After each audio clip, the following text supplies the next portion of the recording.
movies and TV shows, comics and collecting and superheroes. There's no end to the useless stuff they know. But don't call them geeks, they're just regular Joes.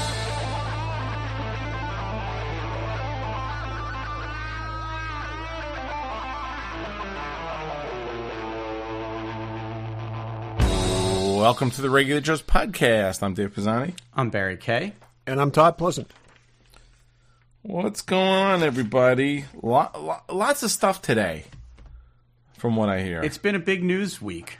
It's a big news week if you're nerdy and don't want to watch the actual news. That's a freaking nightmare. Yeah. So, yeah, nerd news is way more fun. Yeah, you certainly. Why you don't want to pay attention to the fact that we're now in the axis with North Korea and Russia, but you know, you'll get used to that.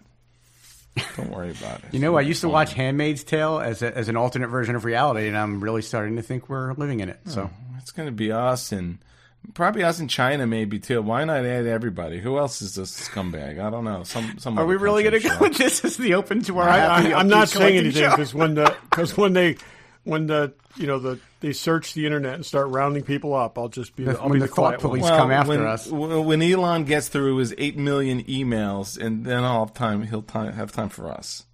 Anyway, we're going to talk some TV stuff. We used to talk TV stuff almost every week. And then I think we've been doing other stuff. What did we talk about last week? I don't even know. Movie. There hasn't been as much TV stuff to talk about, but there's a lot. Star Trek Section 31, that was a piece of shit. Anyway, so we're going to talk some TV stuff. Because what season is it? I guess it's heading into the spring season. It's sort of new stuff premiering, although that's all out the window. Stuff just premieres whenever. Yeah, there's no more seasonality in television anymore. Although I do feel like Feb to April, there's a pretty big chunk of stuff coming up. Including in 11 days, Daredevil. Is it 11 days, Todd? I don't know. 9. Well, as you listen to this, it's... When I close my eyelids, there's like a blinking counter. It's just like in the three-body problem. Three-body problem. Yeah, it just doesn't go away. It's 3 or 4 as you listen to this on Friday, if you listen when you do, so... There was a lot of good coverage of them at the Empire State Building, and I have not been in the city for months, and I was in the city that same day. Had I known, I would have headed over there. But let's go some random. I have a Daredevil-related random.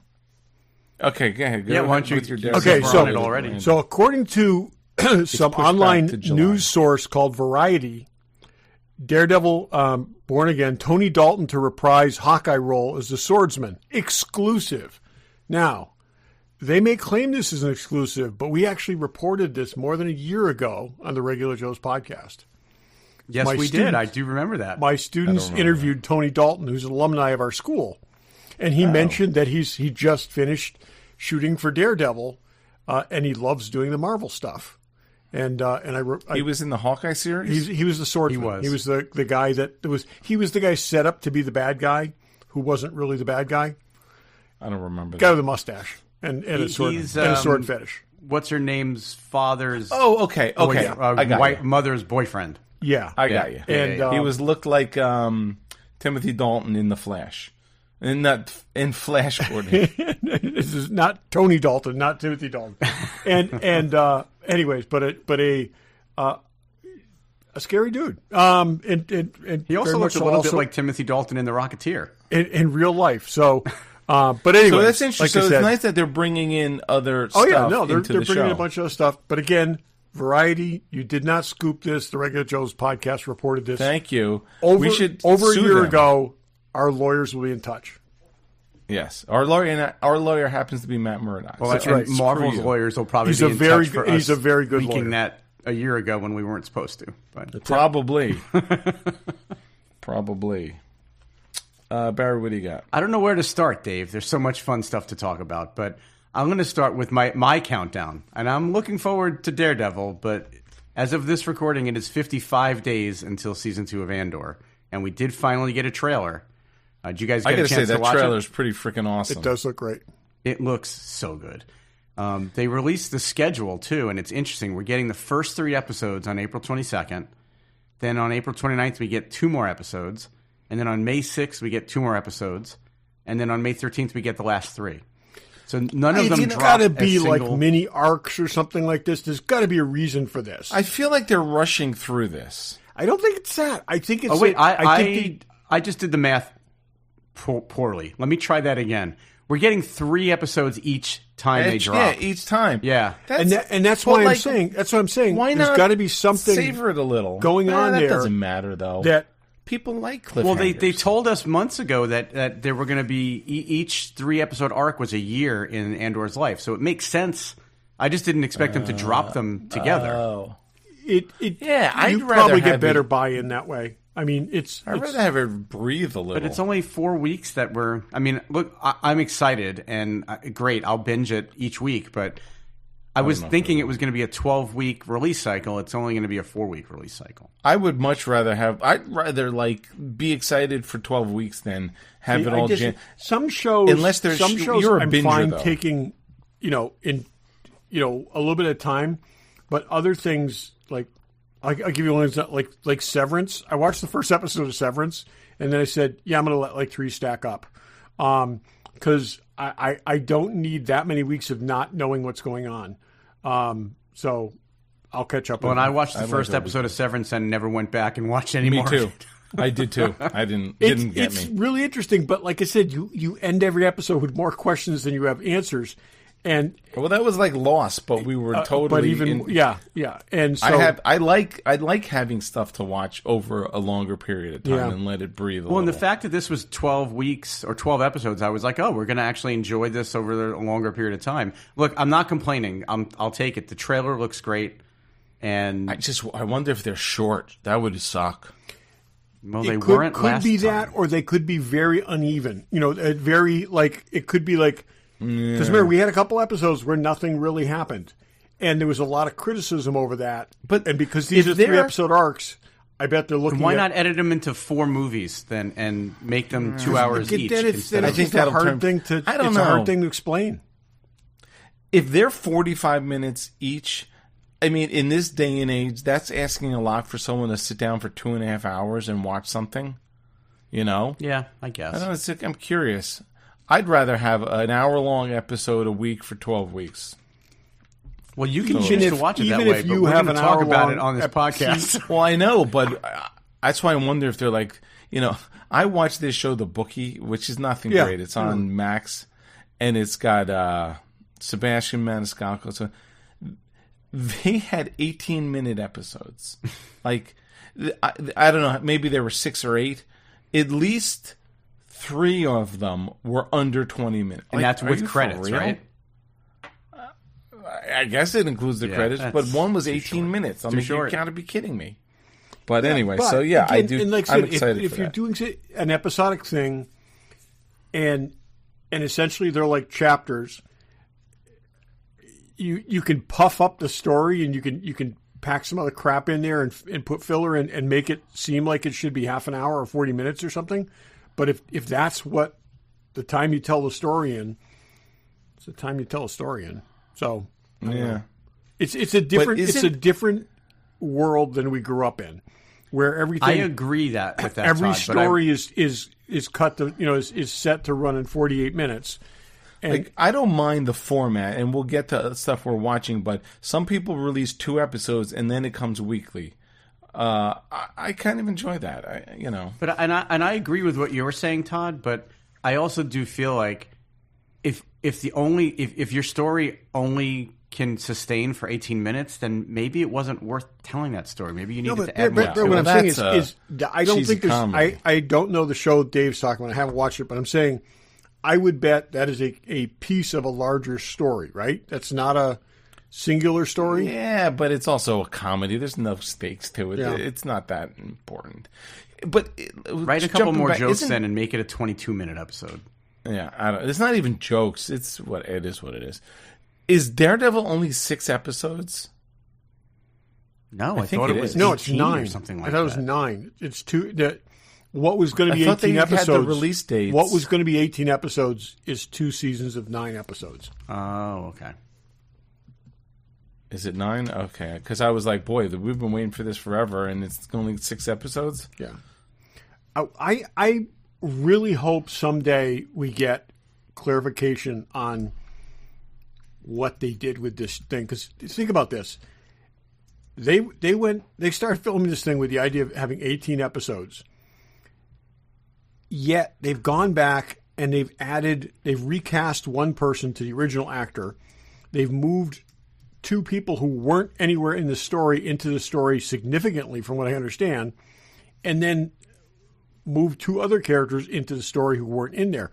So did they keep fight scenes? Did they keep exteriors? Did they keep, I'm really curious about how you, again, the initial reactions are very, very good, very positive. People are saying, great things about it. I'm not reading anything other than headlines, but it's just, I'm really curious that, the about face on this, and just interesting. Sound like they really spent a lot of money to get this right, and maybe he's going to have a much bigger presence in the MCU or something. But I'm just glad that the Daredevil release dates don't overlap with Andor, because there'd be a lot of stuff going on in those weeks. Yeah.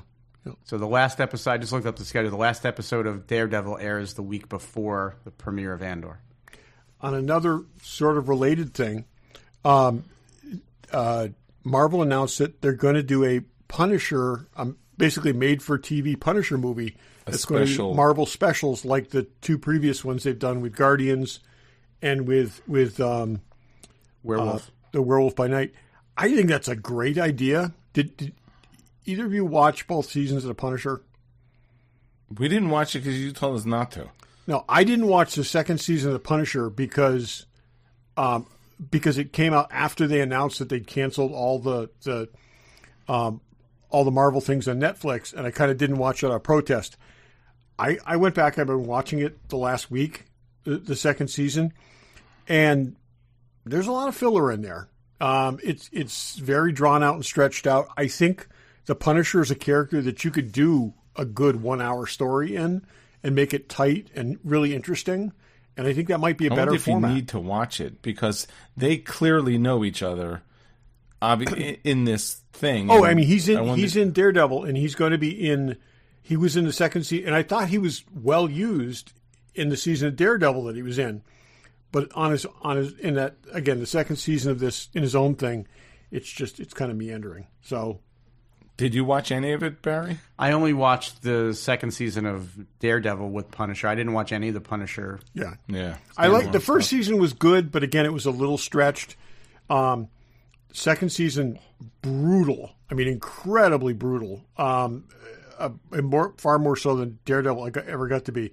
But like I said, it's. I think I'm on episode 7, and it's like I said. There's a good 3 episodes of story there. But on a completely different note, so Amazon has bought out James Bond. Yeah, I was going to talk about that. I assumed one of you would have that as well. Yeah, so I guess a year or more ago, Amazon bought MGM. MGM is a part owner of James Bond. It's very convoluted, but now they bought it outright. Which honestly, the Broccoli's and this guy Michael G. Wilson had a lot of control because her father, Barbara Broccoli, sort of owned most or some of it, and her father had developed it over all the years. And they held a lot of control, and they would not even give directors final cut or anything. Which I get, it's your property. And they were heavily involved in the casting of each new James Bond actor that came on board. I personally think this is not good. I mean, right or wrong Wait a minute, for what they've done. The old situation was not good, or the current? I think situation? the Amazon buying it, it's just going to be a money grab now. I'm very anxious about this. There was a article I think it came out today with Debbie McWilliams, who's been the casting director for the Bond films. This is a quote: "Looking at Amazon's previous theatrical films does not fill me with any great enthusiasm. If they mess with the essence of Bond, they risk alienating a huge audience. Choosing the actor to fill a role is a huge task, and one I would not hand over to the subscribers of X. Okay, I mean, and she's out, and she's done this for years, many years, and again, this is they've done some very different things with this franchise over the years. And the one thing is they've been very cautious of it, whether they made all the right moves or not. They never let it go to TV. Yep. They never, they were very, I don't think their first thing was, how can we make as much money with James Bond as possible? I absolutely agree. Never. And that's what Amazon's going to do. Let's be honest. Amazon. How long before we see a James Bond TV series? Well, it's also James that, and series. They've been very careful about the pacing of the movies, so that they don't step over each other, so that there's a demand when the time comes, that it's not, is there another one? And you're going to see spinoffs. You're going to see James Bond Academy. You're going to see, the Q division is going to have its own series. This could very well be the death of James Bond. Yeah. Well, and they paid $8.5 billion for MGM. And that didn't even include Bond, right? So now they've paid even more money. No, I think it partially had their partial ownership. But meanwhile, MGM $8 billion. There was nothing to MGM. Well, they bought the library. They wanted a movie library. That's what they wanted. Yeah. But I don't know. I again there's a podcast I listen to called James Bonding. Yep. Who talks about a lot of stuff. And they're very critical of this guy Michael G. Wilson and he, some of the but at least it was never just about money, like I said. And I don't know. We're going to see some ugly shit, I'm sure. We have seen some positive things with Amazon and these franchises. Look at what they did with The Expanse. They bought that out of cancellation and they gave it a good, and really didn't touch anything, Barry, other than throw money at it. They right. Really... That's what I'm saying. Like maybe there's some hope here that they'll have their respect. What do you think for they this. paid for The Expanse? Right. No, but what I I'm saying understand. is they took over. They basically bought that operation 100% and just kept it running. They're taking over the decision making roles, but let's also hope that they're learning something from the Rings of Power. Because while I've enjoyed that show, the second season was not good, and I haven't psyched myself up to watch it yet. And there's a Harry Potter thing too now. That's Amazon Max thing? That's Max. Yep. That's gonna be, is John Lithgow Dumbledore? That's what I read today. Yeah. Yep. Jesus Christ! I mean, I'm not super invested in Harry Potter, but if you cover him up with a big bushy hair and a wig and a beard, maybe I think he's fine. He's sufficiently quirky. That he's not British. British. Someone English at least. What's that? He's not British. Someone English. Al. Not that. Hey, okay. Hey, half freaking Daredevil's the actors British. in the United States right now playing Americans are British. So if it's got to go the other way, it's got to go the other way. So there'll be a backlash. I don't. It's cultural appropriation. Yeah. I don't. John Lithgow. You see him as a lot of different things. Not Dumbledore. Yeah. He's done some really good work. He'll be fun. I mean, he's a good actor. I'm not saying he's bad. I loved him in, what was that movie when the kid made a nuclear bomb out of something? I don't remember that one. That's not enough for me to go on, unfortunately. No, was that Harry and the Hendersons? No. World According to Garp? No. Was it Buckaroo Banzai? That was a good movie. This kid was a really smart kid, and he made he stole plutonium and made like a homemade. Sounds like something Sheldon would have done, but I can't remember the name of that movie. Mind. All right. And it was almost like that should have starred Matthew Broderick had he not already done like a nuclear fallout movie, and it starred some kid who you never really saw.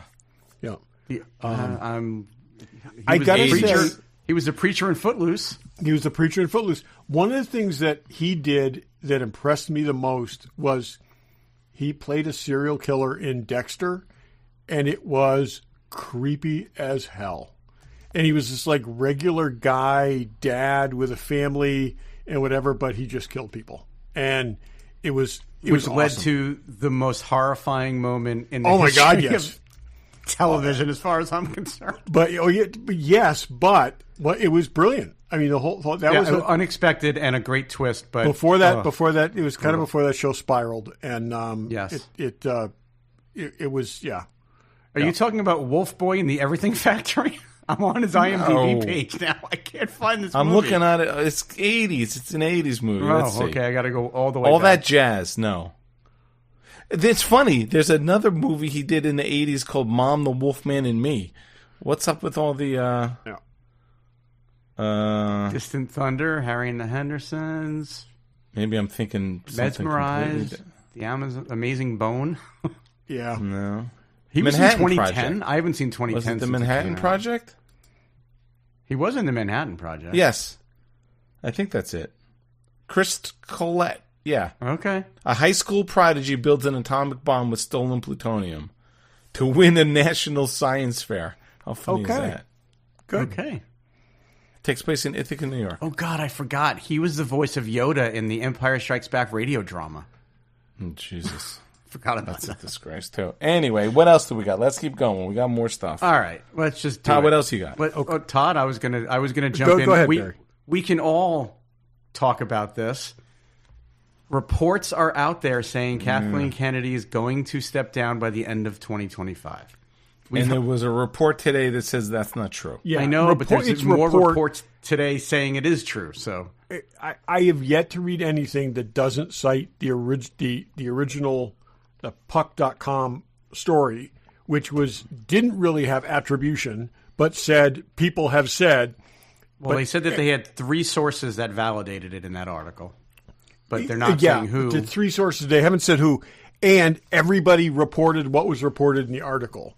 And as I said to you via text yesterday, I am always skeptical on those, but usually Variety doesn't pick it up unless they've got a credible confirmation. Variety is reporting that they reported it. If you read the article, they're reporting I read it. That Puck reported they were reporting I this. mean, they just don't usually do that. They're usually more credible than that. How involved is she, and is there too much damage been done? I don't know. We all blame her for a lot, but... And I think you have to. I've actually been listening to a podcast. I turned Daryl onto it, so he's been listening to it. A woman does a podcast called Going Rogue, and her first 6 episodes were all about the making of Rogue One and kind of what transpired there. And now she did another season on Solo, and I'm into the last episode of that one. And it's Todd, you got to listen to that. Well, it's just interesting because it's all based on information that's out there. She doesn't have anything that's like revelatory, but she's compiled all the information that was ever out there into one podcast, and I've come away from it feeling even more strongly that the only person to blame is Kathleen Kennedy. I mean... Oh, I thought you were going to say... No, listen, Emilia Clarke has a very nuanced performance, but that aside... Barry, I would say I would agree with you for 2 reasons. I think it's both the decisions she made and the decisions she left up to other people. That I agree with. Yep. Yeah, and on Solo, again, Solo specifically, she was... Apparently, they had done animatics of the whole film a year before they shot it. So it shouldn't have been a surprise to anyone what the tone was that they were actually going for. Yeah. They got blamed for not making the movie they said they were going to make, but they made the movie they said that they were going to make, and it turned out that's not what Disney wanted, but that's her fault. Anyway, I don't want to go too much on that. Yeah, that's a whole thing. Well, we'll see. do recommend that podcast. Solo is the for only anybody Disney that's movie that didn't make money. I did not. I just read that the other day. I think it's the only one that they considered a box office failure. I mean, it did not cover its cost. That decision to release it 6 months after the last one was a major no question. It was mistake. A bad choice all the way around. Mistake. Well, and it was actually originally intended to come out before Rogue One even. It was going to come out right on the heels of Force Awakens, and they had to flip-flop them. Just amazing. Stupid. Because they hired Lawrence Kasdan to do both movies, and he couldn't do them at the same time. That's kind of what happened. Hopefully, have a good retirement, Kathleen. Give it to someone who could do some good. We'll see. And the article that I read just before we started recording, which came out today, was saying that she may continue to produce Star Wars movies even after she steps down as the head of Lucasfilm. which makes which is little like sense. it's really easy to speculate on all this stuff when there's nobody saying When nobody's actually saying it's like confirming any of it. She may only stand on her left foot from this point forward, and she may only buy red cars. I mean, who knows? I mean, it's like you could say whatever you want to fill column inches, but until Disney says something's happening, it's all. We're not that far away from Celebration Japan.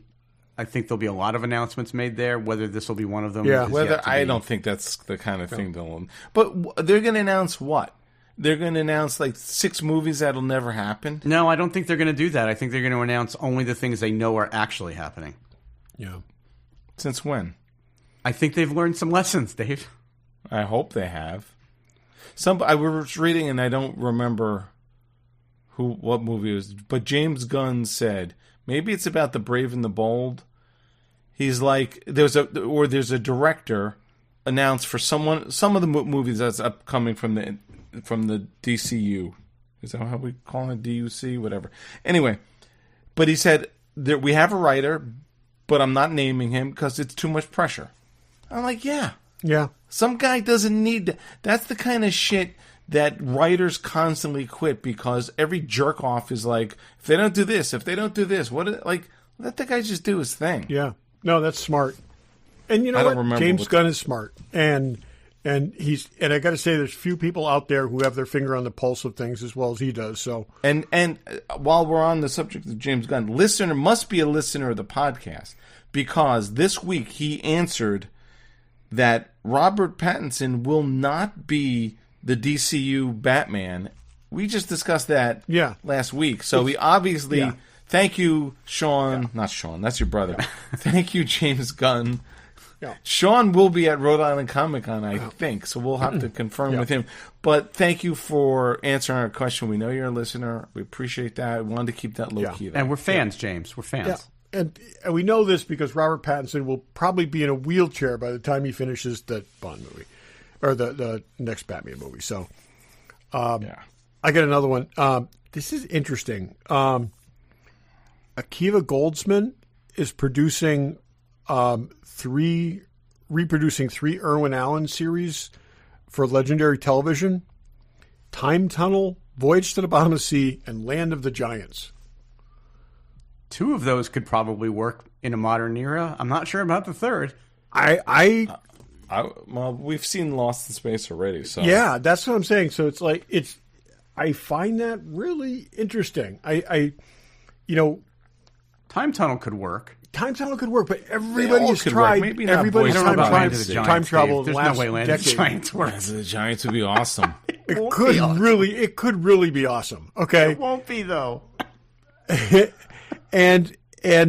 But everybody, all the women have to wear mini skirts and the boots, and the guys have to wear turtlenecks. It's going to be just like they've got to be like from the 1960s, but in the present, and everybody, all the that would be cool. The Giants are in the present day. Time Tunnel, didn't Time Tunnel used to like travel to the Old West, and it was the Wild Wild West sets. Time Tunnel basically used every set that was shooting anything. And they just went like onto the set. I think they were like filming at night and not telling people. It was just like, oh, you're making Hogan's Heroes? Here, we're going to go into the Germany camp. So, interesting. We'll see what they, we'll see what they do if they did something like that. Yeah. It could be cool if you really do some modern takes on some of that stuff. Yeah. I'm curious. I haven't heard that. Voyage to the Bottom of the Sea, I'm not so sure about. It's kind of like, I think it could work better than Land of the Giants. A modern? Has there been any other than Honey, I Shrunk the Kids? Has there been any kind of modern thing? It's so much easier to do now. You don't have to build giant. Oh, that's what I'm saying. They don't need to. They don't need the huge pencil anymore, and it's just or they don't got to try to build that typewriter. Jeannie used when she was caught in Major Nelson's desk. Yep. Slept on an eraser with a tissue. Yep. I just watched that one a couple. I just don't see ago. that captivating modern TV audiences. That could be cool. We'll see. We'll see. If there's not a big cat and a spider in it, I'm not watching. Oh, that was the best. That was the best. The pin. Remember I used to actually do this with like Migos. I like reproduced the stuff that they, the pin on because they had a pin they used. We should make the pin in life in one for like scale a grappling hook. And a pin for a grappling hook. And that could be a fun project. Yeah, I'm putting my nerd cred on the line once again, but I've never seen an episode of Land. Well, then you're not. You're not in a position to I just conceptually really know it won't work. You need to go online. It totally will work. It's so easy and track to do. down an episode. And again, like I said, seeing Dina Lund and the other running around and like I said, being chased by Dr. Smith in one episode. Just because it's easy to do doesn't mean it'll be good. Okay, let's do it this way. So they got into a spaceship, and I haven't seen them all, and I haven't seen them really in years, even though I have them on DVD. And traveled. In theory, it's a different planet, right? Yeah. That just happened to be exactly like ours. What if they traveled to an alien planet that was actually all alien planet? That would be cool. And they were giants, all the aliens. Yeah, giant aliens, but no. I mean, but you'd have no context then for what every single thing were. Was exactly what it was in the '60s from an office supply store. I mean, there was yarn, there was pencils. There's like serious. If they were actually on an alien planet, it could be pretty cool. Oh, okay. There you go. That's whoever's doing that. That's a freebie for you. All right. What else? I can go. Okay. Go ahead. Todd, you've talked to us quite a bit about the Murderbot book series. Yeah. Did you know that they've made a TV show out of this book series? I mentioned it 3 times in the show so far, Bear. Okay. I wanted to make sure you knew. It literally debuts May 16th on Apple Plus. Yeah. Been really excited about it. Alexander Skarsgård is playing the lead character. Absolutely. Mention that too. Listen, we talk about a lot of stuff. Barry. I can't keep it all in my head, but I read this and I said, Todd needs to know this. It's the context that I mentioned the books in. I love this. I think he's going to be great.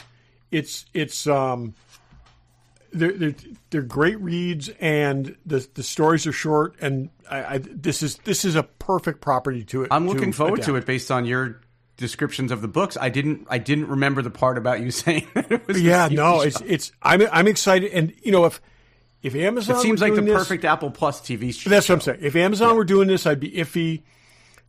Apple, I'm very excited about this. And like I said, I think the casting is perfect because he's just got to be this. Kind of like, he's kind of passing for human, but he's not quite human, and he can pull this off. So, that's cool. Yeah, I'll add that to the list. Yeah, that I will tell you, that's going to be one of the best shows this year. If they do this well, that's going to be maybe the. I'm looking forward to it. Yeah. So, do you guys have anything else? I have a bunch of just. I have some really, really random stuff. I'll go last with the 2 things that I mentioned. Okay. Yeah. So I'll do a quick one. Go ahead. James Cameron has revealed, this is a big reveal, Avatar Fire and Ash will open with a title card stating, "No generative AI was used in the making of this movie." So look forward to that on December 19th when you go to see the movie in the theaters. Or March when you watch it at home. Yeah. All right, James. Apparently they're doing some crypto shorts. Not pants. Short little things with Crypto the Superdog. Oh, that's cool. Which I think is cool. I'm excited for that. Anything crypto is good for me. It's funny. They just...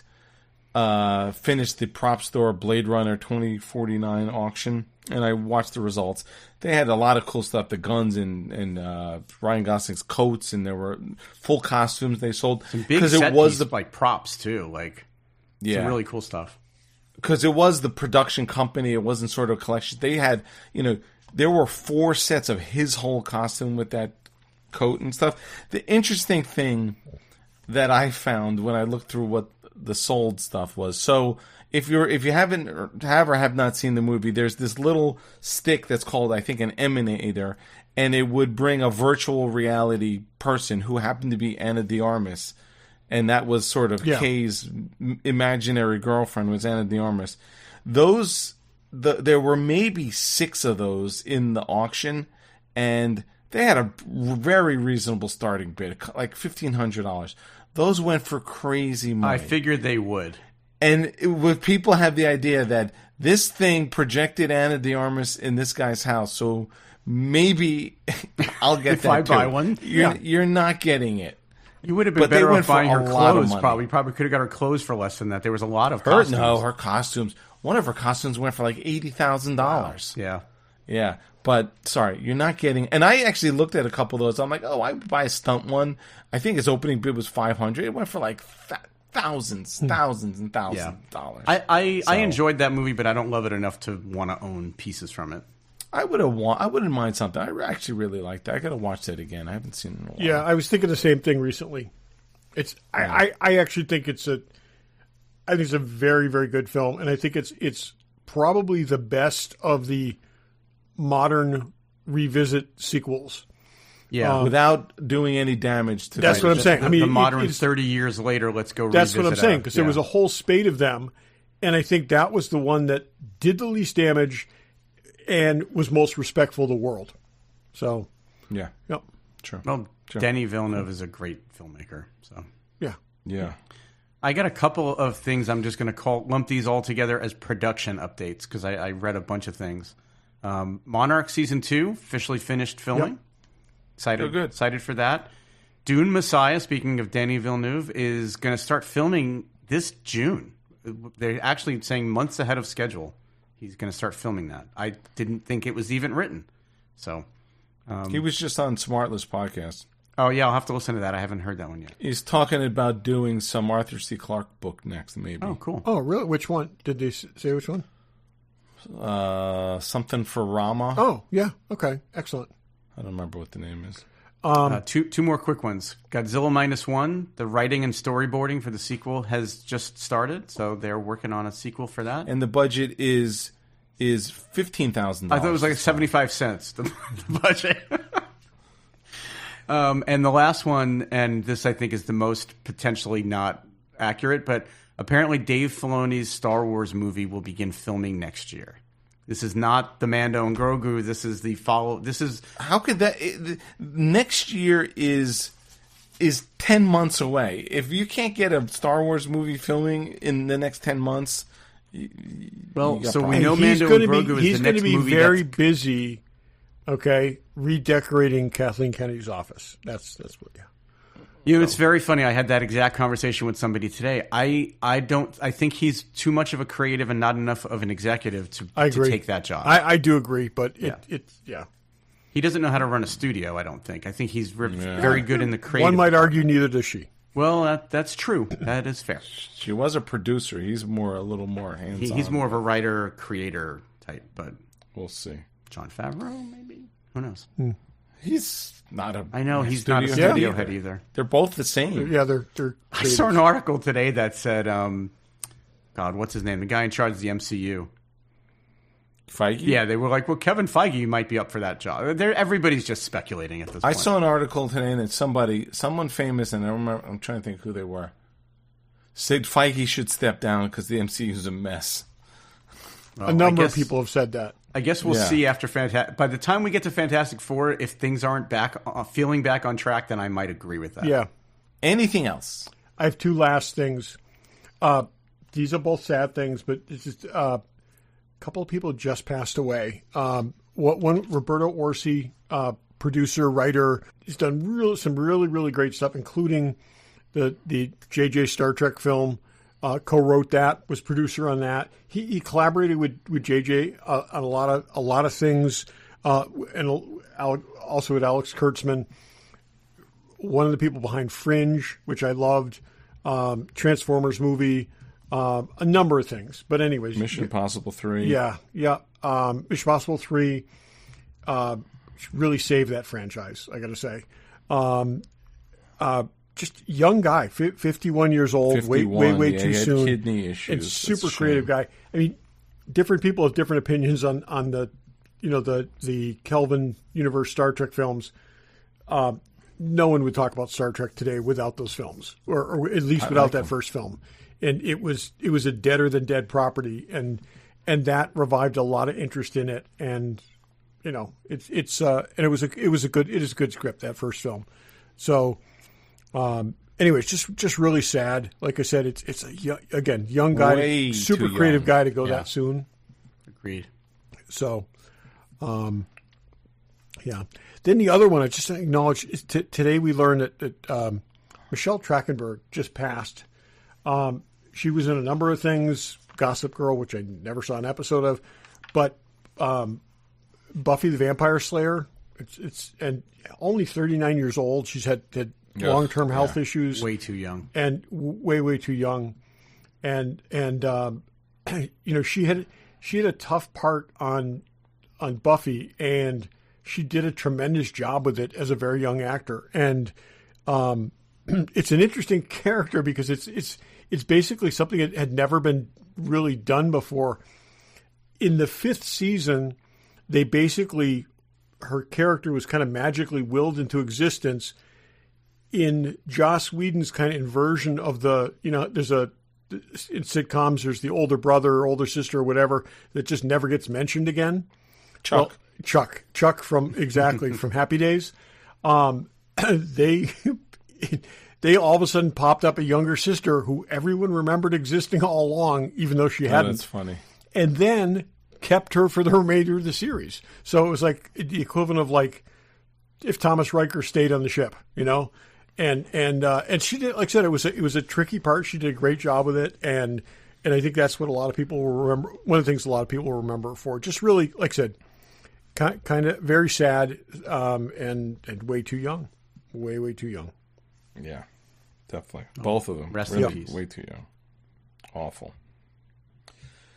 But there is Fanboy Collectibles. Sorry to go from down tempo to goddamn death to a commercial, but anybody that doesn't know that, go seek that out on YouTube. Yeah. It's hilarious. Casey Kasem. It's Anyway, Casey Kasem. But they got all kinds of stuff. Hot Toys Venom with a bunch of attachments and stuff. looks really cool. Another Hot Toys T800 from. This is an update to the original Hot Toys Terminator that came out like 12 years ago. And they came out with one a couple months ago that was battle damaged or damaged, and now here's the clean version. Yeah. It looks awesome. I don't have a Terminator at all. I'm thinking about this. I have the original one, and it was the second Hot Toys figure I ever bought. Yeah. I thought you'd had one and this forever. looks like and a really good lot of update stuff with to it. this. Yeah. And I don't want to derail the commercial, but back when they originally released the first Terminators, they released 2 versions, and those 2 versions together are basically combined into this one. Because they had the one with the rose box and the shotgun, and then they had the one with the battle damaged arm and all that, and then they've basically put all of that into this one new figure. It looks great. It does look amazing. So check that out. It's if you're so inclined, a 1/3 scale Darth Maul that's 31 inches tall. Looks it's very not. cool. It's not the half of Darth Maul because he was only 31 inches after he got cut in half. But no, full Darth Maul 31. That thing's crazy. But they got Pops and Sideshow and Hot Toys and Hasbro and Kotobukiya and So Toys. All kinds of stuff. Everything you need. Check those guys out. FanboyCollectibles.com. Check them out at their store in Newtown, Connecticut, and tell them the regular Joe saying you. Follow them on Instagram too. They post stuff. And there's a lot of good pictures in that on Facebook. So check those guys out on those platforms as well. Hey, Dave, tell us what's going on over at From Dave's Workshop. Oh, Barry, thank you. I'll have your check for you soon. Check out FromDavesWorkshop.com. I have been super busy this week. Actually, it's funny. You start doing this stuff, and I had to order new material to laser cut, and they sent me the wrong stuff. Ooh, first setback. So they sent me the wrong color, and I was like, "Holy crap!" I'm like, "This is putting me way far behind." I gotta thank you, not sponsored, Makerstock.com. They shipped me stuff the next day. My laser cutter was working this today from 9 to 6. Nice. Dave had to get out to the shop and say, everyone stop working right now. We've got the wrong materials. We're shutting down. Yeah. Yeah, I'm bringing you all back to Home Depot. I wish. But anyway, if you need a prop display or plaque, check it out. Fanboy. No, fuck, I say that every time. From davesworkshop.com. And while we're plugging, if you like our podcast, please give it a like or a review on iTunes or wherever you happen to listen to your podcasts, or subscribe to our YouTube channel or any of those things. That would all of that helps us out quite a bit, and we would appreciate it. Yes. Thank you. Okay. So we're going to talk a little bit. We're singling out a show just because we all watched it, a movie, Apple TV movie called The Gorge. It's funny. I feel like we all sort of stumbled across it, watched the trailer, said to ourselves, do I want to watch this? Maybe I'll save that for a little while from now, a couple days. So I think we all did the same thing. And I read today that it is the most highly rated or viewed Apple TV movie premiere that they've ever had. Oh, is it really? And wow. and which is also available for purchase on Amazon Prime, and it's the most searched movie show available on Amazon Prime. Really? Number one. Now the thing is, what attracted me to it was the trailer's good. I mean, I guess there's spoilers or not spoilers. I don't know. Maybe we should try to not completely spoil this since it just Let's not came spoil out. it. Okay, fair enough. But there was definitely action, some gunplay. There's some mysterious something. I'm like, oh, that sounds interesting. But, And not romance. that I'm... Don't forget romance. Romance, you're right. Romance. Not that I'm the biggest fan of these two people, but I like them. But Miles Teller and Anna Taylor-Joy are in it. Now, to me, these are definitely stars on the rise, like big time. Like, not even like... These are A-list people right now. These are A-list. Right now, these I are, would definitely say they're A-list actors. I'd say A-list new actors. New within the past 5 years. Yeah. They're not Tom Cruise Miles or Teller's been Tom around a little Hanks. bit longer than that, but she's really broken out in the last couple of years. But she was in that chess thing. Like Again, it's this gotta is what be I'm saying. 3 or 4 years ago. They both made a significant amount of films. They're both high presence names. They both got a lot of star power. Either one of them with another actor would have brought a lot of gravitas to this, but they got both of them. And I think either one of them, and they could certainly headline a big blockbuster movie, no doubt. Yeah. So the fact that they're both in this, I was like, wow, that's quite a big deal. Director Scott Derrickson, who did the first Doctor Strange movie. Yeah. It's so they didn't. This easily could have been a theatrical. Oh yeah, release. and there's time. no cost cutting visible on the screen. Here. None whatsoever. whatsoever. Like a high budget. I will say movie. the big reason I think this was not other than it may never have been planned as a theatrical release, is this would be really hard to promote. It's almost uncategorical. I mean, you just don't know what niche to put this movie in because it fits in so many different things. And, it would all come down to how they market it, how successful they were able to be. market it without giving anything away. Exactly. And that's I don't know what that they could have done if they had to do a theatrical that's release true. campaign. I think to me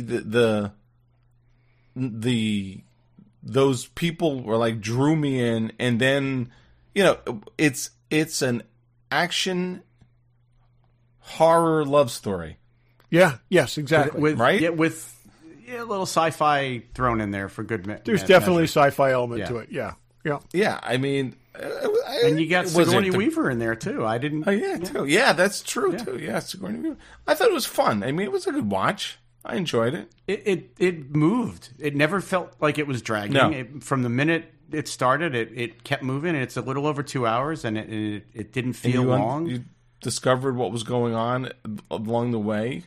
But they did a good job, fun. and we've talked about this a million times. Like, if you don't spend the time to build up your characters at the beginning, then when you put them in peril, you don't care. But they really did a good job of building these characters up to the point where you cared about them. You had both of their take that for backstories. granted.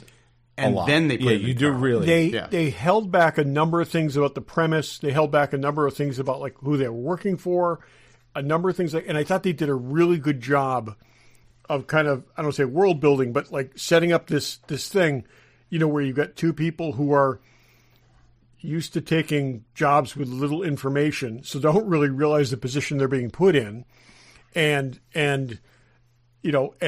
are both expendable essentially, for different reasons. So it's, like I said, I thought it was very good.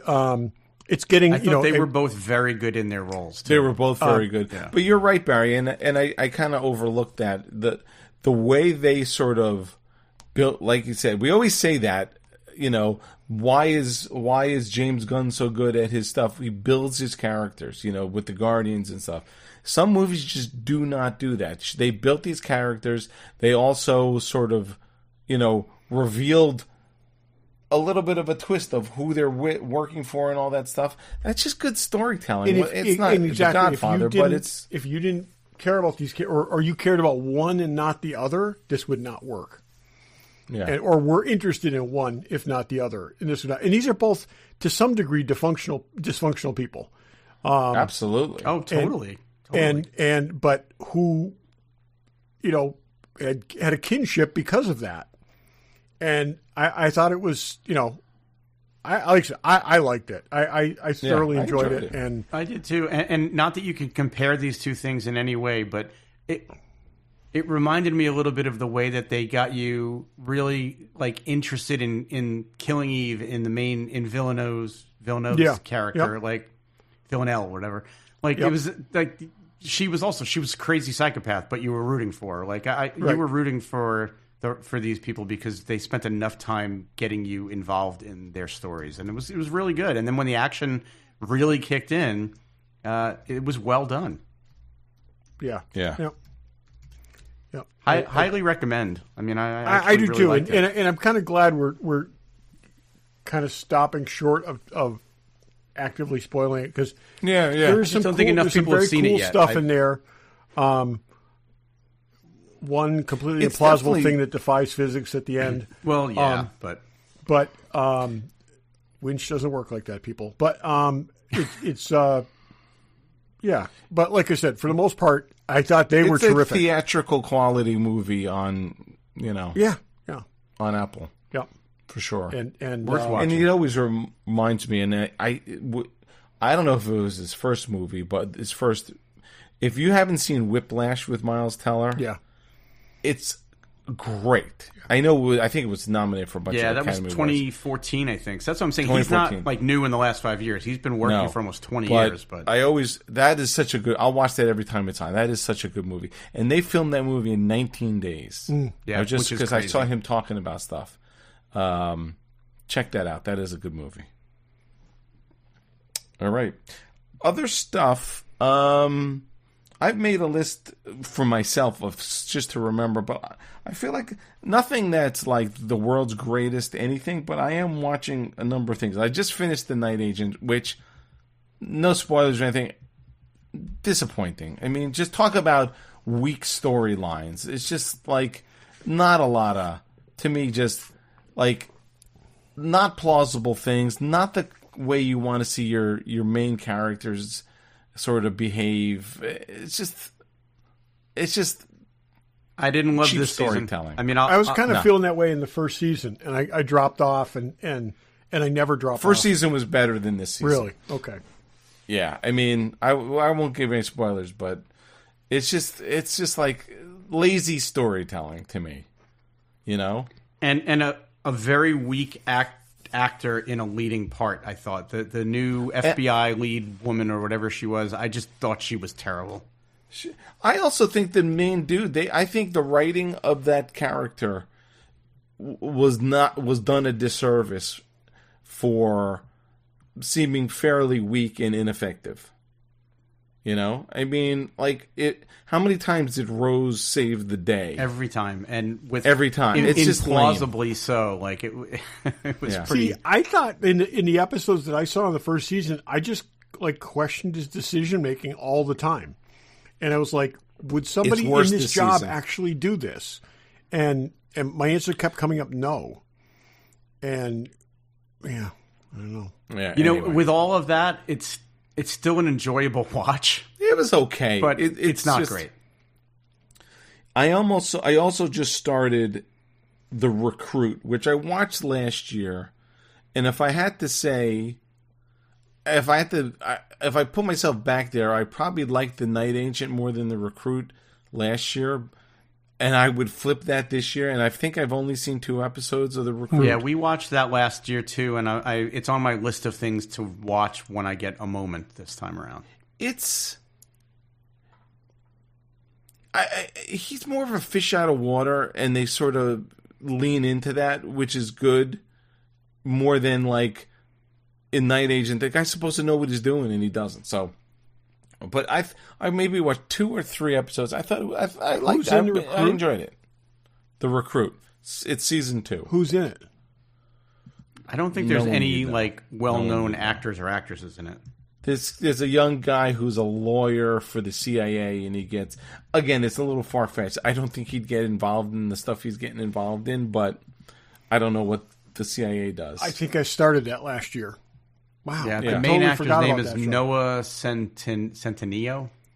I started that last year, and I didn't finish it, I think, unless it was very short. I thought it was okay. This year, do I feel like it's better? I feel like it could be better. Honestly, I think I have those 2 shows almost conflated in my head. So yeah, you probably do. Yeah, they're very similar leading guy. It's just they have a similar look. Yeah, yeah. I don't think they do at all. No, okay. I think the kid in The Recruit is better than the guy in Night Agent. The Recruit was the one with like the Russian spy that he gets involved. Yes. Yep. Yeah, I think I saw the first 2 episodes of each, and thought they were both kind of on the weak side, but. Okay. Recruit was okay. I will watch the second season. So let's talk about something that's really good then. Dave, what do you get that's on your list that's really good? Reacher. I've only seen 2 episodes, so just don't go any further than 3. And we won't go. We're not doing spoilers or any of this stuff because it's all very new. Bit of a twist in the first episode. I was kind of scratching my head going, what the hell is going on? But by the end, I was like texting Dave when I was watching it. I'm like, this didn't just happen. No way this would happen. Yeah. And I'm glad. It's like, no, this is not the guy. This is not the guy. This is not happening. You know, and by the end of the first episode, you know what's going on. Right. That's what I'm saying. And that's what, when I was watching it, I was thinking. I knew that was what was going on. And I thought this was exactly what it was. But I was also like, how did he pull this off? And I like the explanation. I like it was. I like the notch on the. You know, that was clever. Meanwhile, like in the heat of battle, seriously, I know. But anyway, it's fun. It's and good. I like the agent he's working with character. the thick Boston accent, who I think is actually a British actress. She is a British actress. Yes. Yeah. Is it? It's a Maine accent. It's not Boston. Well, it's northeast, but that's supposed to be a Maine accent. No, that's a Boston Irish accent. I'm telling you right now. I thought it was Boston. Then it's horrible. That is supposed to be Boston Irish. I tell you right now. Then it's awful. I thought it was bad when I thought it was a Maine, which I don't really know what that sounds like. No, when she mentioned the street, she mentioned growing up on us in Boston. Hey, boy. So I'm only 2 episodes in, but I'm already that. predicting he sleeps with her before the season's over. So. That boy, Barry, that's a reach. I mean, I like this guy as Reacher. We all know Reacher's supposed to be a 60-year-old 5'7" dude, but yeah, right. Yes, I'd forgotten that. Yeah, yep. He's not. If you haven't read the books, that's Reacher. He's a little stiff. I wouldn't say that to his face, but he's a little stiff. I do like how they found somebody way bigger than him. I love that. You know it's coming. That guy's got to be 7 feet I know, tall, right? You know it's coming, and it's just going to be awesome when the time comes. Supposedly there's a fight scene in this that took days to film, and so it's got to be that one. Yeah, but it's fun. Reacher's good. It's on the 3rd season. Both seasons would be good. I don't know if it's like the greatest storytelling, but it's just a fun thing. It doesn't have to be watch. great. Yeah. It's fun. Yeah. And I was the other thing I was saying to Dave is that Anthony Michael Hall has reached the Oh my God! Yeah. Just no, go ahead. Go ahead. as reached Anthony Michael Hall has reached the Peter Weller stage in his career where he's really only going to play bad guys now. The craziest thing, I look at him and I think back to Weird Science. Just the size of his head is twice the size of his. How is that possible? How do you look at this person? But you guys didn't watch the person Goldbergs. in Breakfast Club and was in say the Goldbergs, too. this is what he's going to morph into. But that's my point been in in bringing a up the bunch of Goldbergs is he's not just doing villains. He's been doing all kinds of stuff. Oh, I know, but I'm saying recently, the last 3 things I've seen him in, he's been the villain. But no, he's good. But I mean, does your skull get bigger? He's not Farmer Ted anymore. Yeah, It's like sure. Jesus. His head is twice the size as what it was. Yeah. I don't know how that happens. But good for him. He's still working. I think I told you, as we were in New York City one time, and Karen and I were crossing the street, and we passed him, and I said, "Oh, that's Anthony Michael Hall." And she says, "Really? You think so?" And then he stepped on the curb on the other side of the street. A woman looked at him and screamed. And then he talked to her for a minute, and then he gave her a hug, and he kept going. But she was like, "Ah!" Oh, nice. It was like, and this was 15 years ago, but it was funny. Good for him. Good for him. So Todd, have you started this season of Invincible yet? I have seen just the first episode. Oh, it's so good. It is so good, and it just always is. It's just such a great show, and they,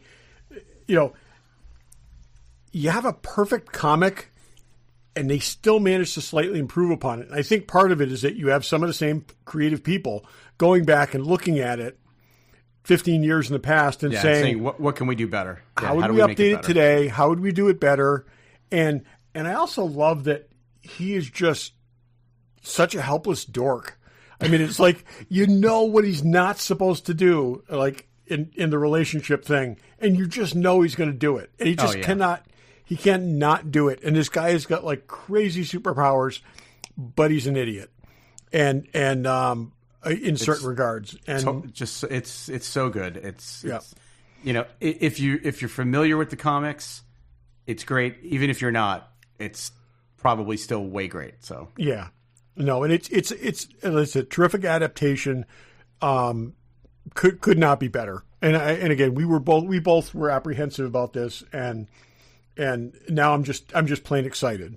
Me too. So, I mean, when I heard Seth Rogen was involved, that made me apprehensive a little bit. I like Seth Rogen, but I didn't want him messing this up. And they found the perfect spot for him too. Yeah, the perfect character from the play. Yep. It's great, and I'm trying not to watch it too fast. So no, I'm doing the same thing. I'm actually probably 1 or 2 episodes behind on this season so far, but I'm pacing myself with it. Yeah, really, really good. So, and I hope they keep it going for a while. So, yeah. Did any of you? I started this. It's not genre. 0 Day with Robert De Niro. Nope. Another political thriller kind of thing. I think I watched 2 episodes. I mean, I like him, obviously. Who doesn't?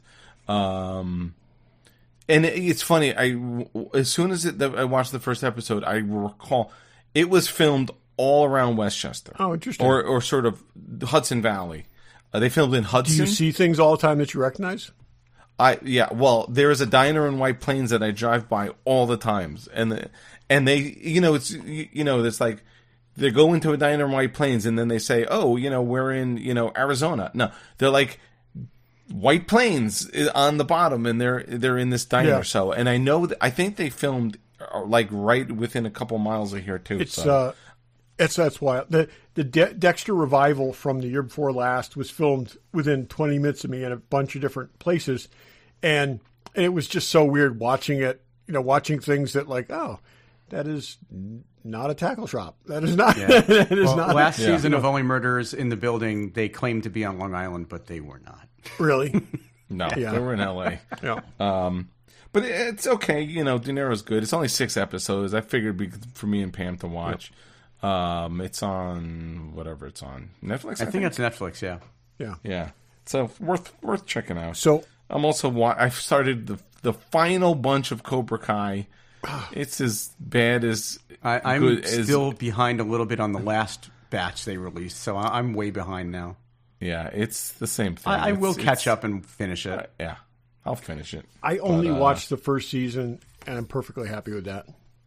I watched all of that. It's fine. You can't take it seriously. I've got a soft spot for our friends Johnny Lawrence and yeah, they did us a solid. Sensei. They were one of our first big guests on the podcast. That's right. Yeah, Martin Cove was. Yeah. I can't look at Martin Cove and as he's like plotting and murderous and being afraid of him, and he was an awesome dude. He's an awesome dude, and like I said, that was one of the best interviews we've had. And it was one of the interviews that we were the least qualified to be doing, and he was terrific. Yeah. He was a supreme gentleman, and I remember like it was Billy was saying, "Oh, you should interview Martin," and we're like, I'm a little afraid of him. Yeah, he's like, we're all a little afraid of him, but he says, I'm really tired, guys. I can only give you 5 minutes, and sat with us for like 20. Yeah, he was great. He was great. Awesome. He was a great, super guy. Yeah. I may at some point watch it. Actually, I watched right through. He just showed up at the end of the first season, and I haven't seen beyond that. I might. There's a lot of. You've missed quite a bit, Todd. Yeah, I know that, but it's yeah. Anything else anyone's watching? I'm watching Severance, as I mentioned. I'm pacing myself on it. I'm finally getting around to finishing Landman, which is really good. It's just Billy Bob Thornton is just like awesome being Billy Bob Thornton. Really good. So one of my coworkers, and I think I mentioned this before, got me to watch this show on Hulu called Paradise. Oh, I've started Paradise. Yes, I've watched the first episode. So your first episode. End of the first episode. The WTF moment is big just reveal at the end of the first episode. so here's the overview. A security service team is tasked with safeguarding a former president. That's what they tell you about this show. Okay. Now, I'm going to give you a not really spoiler if you watch 20 minutes of the show. The president dies 20 minutes into the first episode, and you still don't know what the show is about. You have no idea what the show is about. And it was recommended to me by a friend as well, my friend Michael, who I know listens. So, hey, Michael. And I knew he had to be recommending it to me because there had to be some kind of sci-fi twist to it or something. I really like this show. Didn't see it coming. Okay, I will say I really like the show. It just got renewed, I think. So it's got 82% of Rotten Tomatoes, 7.9 on IMDb. I like it a lot, but it was just at the end of that first episode, I was just like, oh, and then it's like, this is right in front of you. This is right in front of you the whole time. Yeah. And you just don't see it. Very well done. And what's it on? It's on Hulu, Dave, which means you won't watch it. No, I have Hulu. Oh, you do? Hulu. Yeah. Okay. Oh, watch it, Dave. Just don't. Yeah. That's right. I'm trying to remember. There was a service you said you'd never get it. Peacock. Right. I am anti-Peacock. I can't think of what the actress's name, but Danielle from For All Mankind is in it. Yes. And Danielle. She's an African American astronaut. Yeah. That was running Danielle Poole. Mars. Yes, exactly. Yeah. She's in it, and she plays a really interesting character. And which you see more of after the first episode. Who's the guy in it? Sterling something? Is that the guy from This Is Us or something? Yep. And I just know his name. What's his name? Sterling K. Brown. Yeah. Yep. James Marsden. A.k.a. Cyclops is the. But there's some really kind of interesting characters in here, and let me tell you, don't get attached to anybody because yeah. Yep, Chris Marshall is the one who plays Daniel Poole. But like I said, I total surprise. I never would have found this if my coworker didn't put me onto it, and because there's everybody apparently likes it, but there's no buzz about it, and it's on Hulu. Definitely worth watching. You guys, Bear, you stick with it, Dave. You watch it, and let's check back in a couple weeks because it's clever, and it like I said, it's very different than anything else out there. Yeah, I got that recommended to me by a friend as well. So yeah, cool. Cool. Anything else on your list, Todd? I'm trying to think. I think that might be it. All right, I'm going to throw out my obligatory. I'm not watching it yet, but it starts tonight. Survivor. Season 48. Okay. Oh, my God. I've watched every single episode that's ever aired. Not going to So stop you've now. been watching it since 1982. No, because they do 2 seasons a year. Oh, okay. But yeah, I've got 24 years into it. Oh, my God. It's good stuff. All right. That is insane. Yeah. Good for Jeff Probst. Yeah. Now, do they do it the same location all the time now? They didn't used to, but they do now, yeah. That's what I saw. He was on either something Sunday morning, CBS Sunday morning, and it sounded like he said the crew in Fiji, and I guess they do it in the same location. Yeah, I say for the last, I think since COVID, when they went back to doing it, they've been doing it. They've got a deal, and they have the same land. They and probably own an island. They've got a deal with the government there, yeah. So they've got the island that they film on, and they've got another island that they have all their crew and everybody set up on. And they showed the behind the scenes, and you don't even think of this, the place that every single thing you see other than sand is made, and they have this giant production facility of making, all kinds of crazy shit. And Zach Jensen, who was one of the Jedis in their Star Wars prequels, is the lead guy that does all of that. The guy who's Kid Fisto. Yeah, I have his autograph. Yeah, he's the guy that does all the creative. He's the guy that runs. Oh, really? Yeah. Good for him. He's been on that show for 20-something years. Jeff was saying, I think when they're in full swing, there's more than 800 people working on that show. Wow, that's crazy.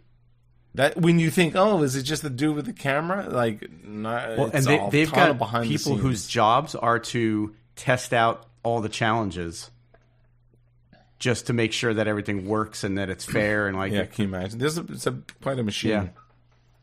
Both Cool. All right, that's what we're watching. Let us know what you're watching. So, of the shows we just mentioned, what do you think is the highest rated both by fans and critics? Reacher? Cobra Kai.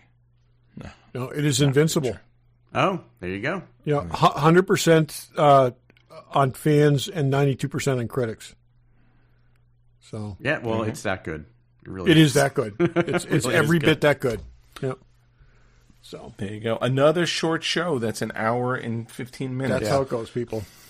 No short shows. Sorry. No short shows. There's only short people. Yeah, I'm one of them. Nothing against them. All right. Next week, we do have something planned that's interesting. Yeah. I think Barry came up with a good idea that we're going to dig into. I think that'll be fun. Yeah, we'll turn that into a show for sure. Absolutely. And thanks for listening. Thanks for listening. Thanks for listening.